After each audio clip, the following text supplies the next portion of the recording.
For some people, when their partner doesn't text back right away, it's not a big deal. But if you've got relationship anxiety, it can feel like utter abandonment. Your chest tightens, your brain races, and you're already drafting your 8th message in a row and getting furious at them for making you feel this way.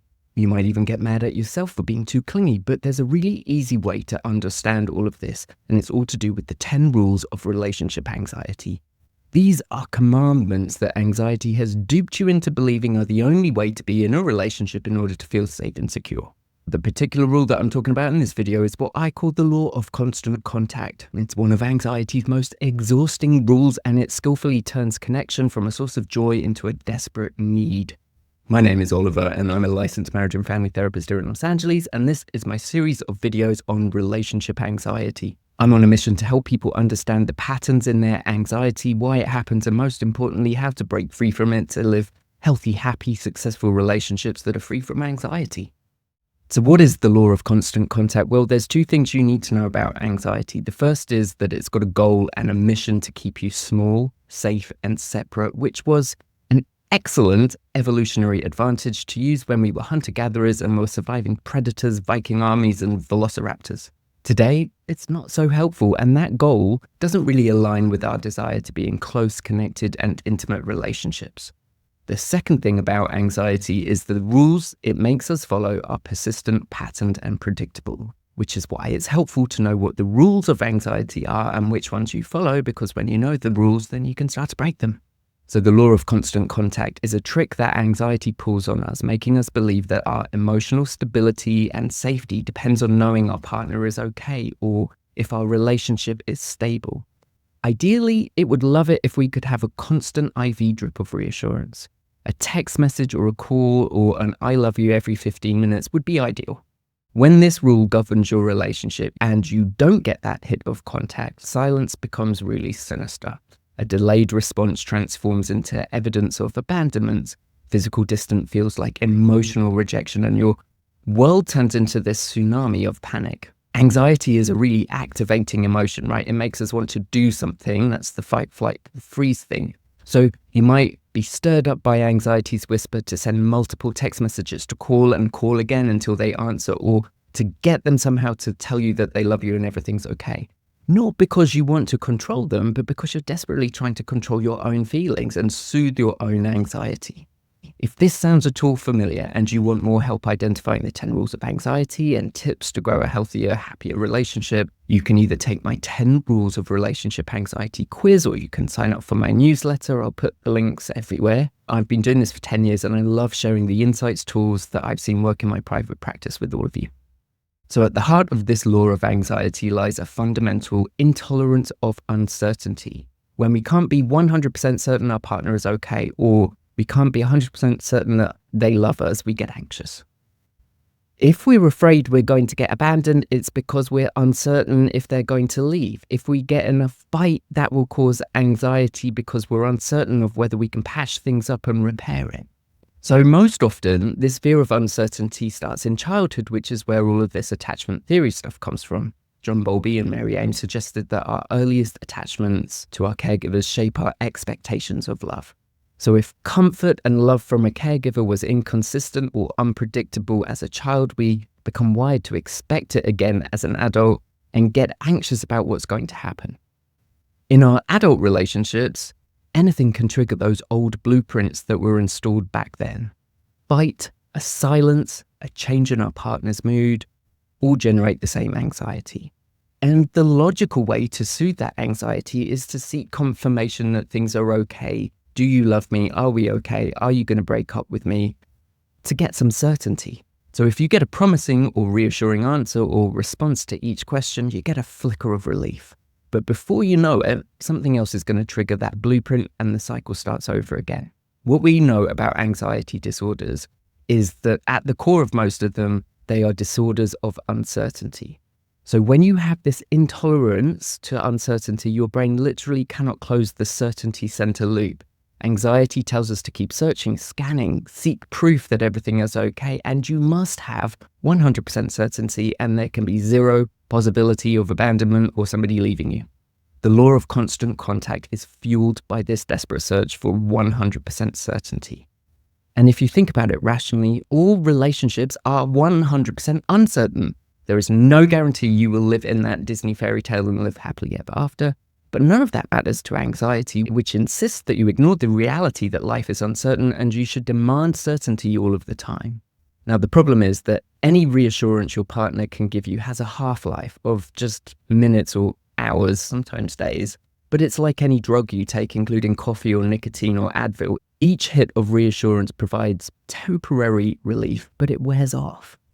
And it could leave you needing more and more sooner and more in higher doses.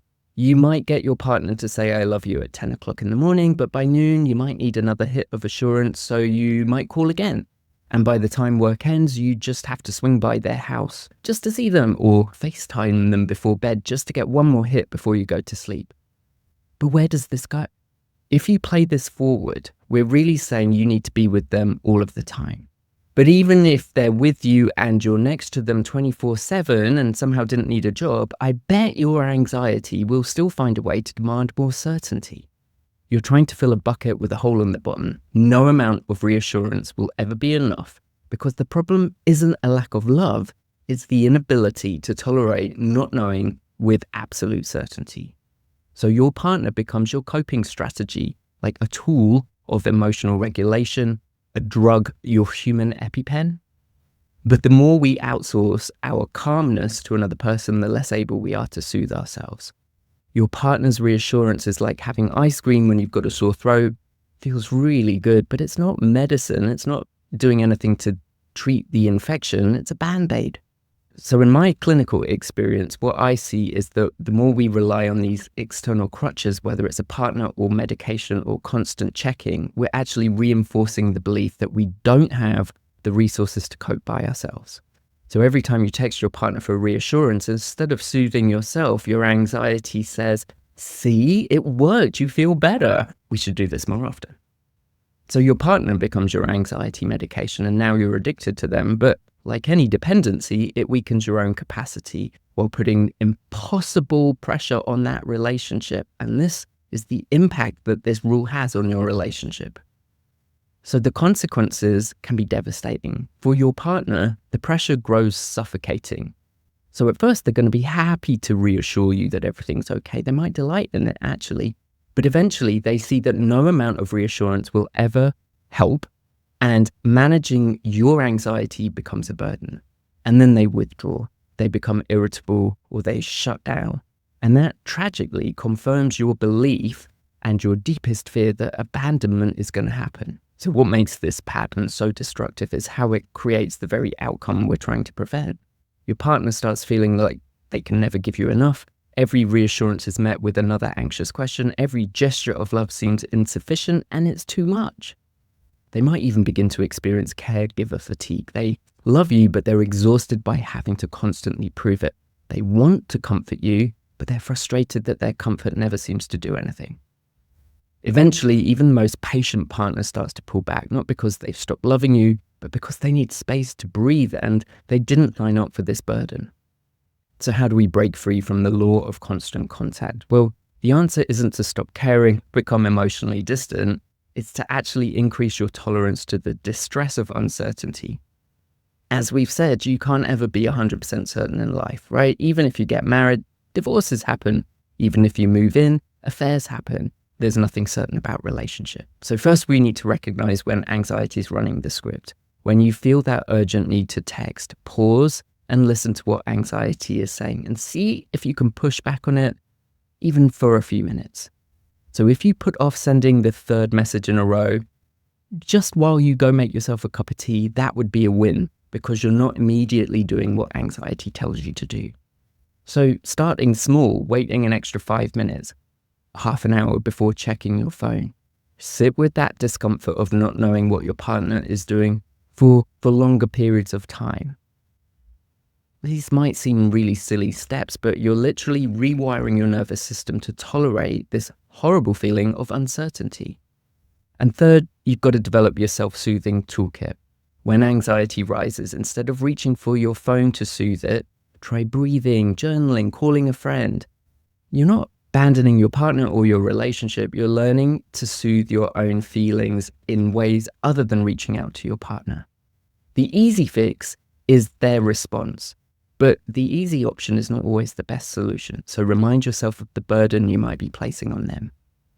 Here's what I've learned after years of working with relationship anxiety. The more desperately you grasp for certainty, the more it slips through your fingers. If a butterfly lands on your hand, you have to let it be, because there isn't much of a butterfly left if you grab it tightly and put it in your pocket. Our partners need to feel free to come closer because they're choosing to, not because they're obligated to ease our anxiety. And time apart, ideally, can become an opportunity for missing each other rather than a trigger for panic. So think about it. And if you want more help with this and relationship anxiety, I've got tons of tips, tools, and tricks and ideas and suggestions that I share with couples in my private practice that I'm now sharing with all of you. So sign up, hit subscribe, take the quiz, sign up for the newsletter, do all of the things